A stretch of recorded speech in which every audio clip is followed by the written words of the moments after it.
Brian, it's a massive honor. I think your movies have grossed over 14 billion. I don't even know how many zeros that is. Look, we first have to address the most important thing. When you get out of the shower... Yeah. There couldn't be anything more important than obviously, that. And on a more serious note, about your hair still, is... does it help with the ladies? Well, how does your hair? Does your hair help you? No. No. Because they think I'm too high maintenance. Oh. Yeah. But look, the question I wanted to ask you, Brian, was the curious conversations. Can you talk to us a little bit about them, what they are, and how you came about these curious conversations? So I'm glad that you guys know I wrote a book called A Curious Mind, A Secret to a Bigger Life.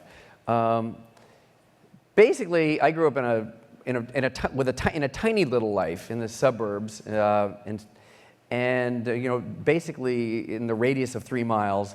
And I did want to make my life bigger, but I didn't really know what tool I was going to use to have that happen. I didn't really know anything about Warner Brothers or show business at the time, but I knew I wanted an easy job. And I'm feeling like, this is great. What's the point of going to law school? Yeah, I totally agree. Because I didn't finish law school either. Yeah, I had no belief that I'd ever pass the bar. Wow. I didn't even have a belief that I'd get through the first year of law school. Does anybody feel confident enough to say no to you if they really don't want to meet you? I mean, like, does anyone dare say no? I mean... People always say no. Wow. It took 3 years to meet Princess Di. It took 3 years to meet Michael Jackson. It took several years, well, Edward Teller's the father of the hydrogen bomb. I can go endlessly. But they mostly always say no. They almost always say no. So what do you do when they say no? I think of a reason for why they'll say yes. I mean, I just recontextualize. Right. And it's the same thing I do in the movie business when people endlessly say no. No matter how much success I have, people say no. And they're saying no to something. And you have to try to understand, decipher what they're saying no to. Look, let's have a little bit of fun. I just want to rapid fire some questions at you. You've done amazing. Okay. First question, Brian, your biggest movie failure? Okay. On Apollo 13, we're going to the Oscars. Yes. And everyone says, you're going to win the Oscar. You're going to win, you're going to win, you're going to win. I'm thinking we're going to win. I'm sitting at the aisle right here, 5 rows from Sidney Poitier, who's got the envelope in his hand. Oh. Literally. Right next to me is Ron Howard, then Jim Lovell, then Tom Hanks.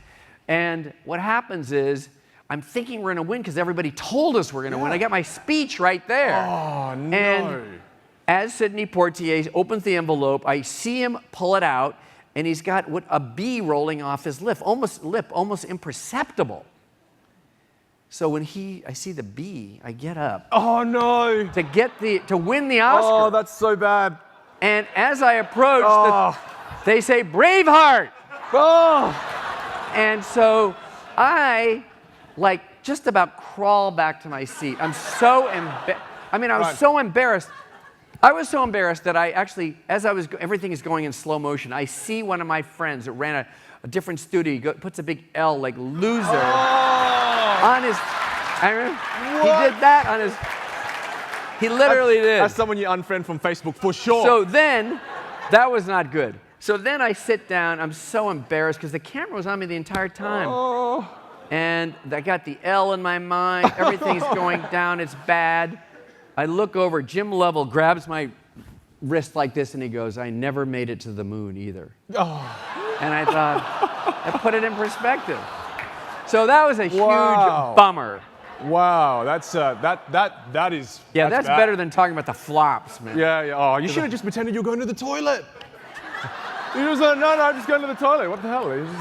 Brian. I should have known you. Well, I would have had the idea. We could have totally segued. I know. And you could have just went, no, the bathroom. Yeah. All right, I'll go faster on the next one. Okay. I love that one though. All right, okay. That's a massive failure for sure. No, I feel like it is.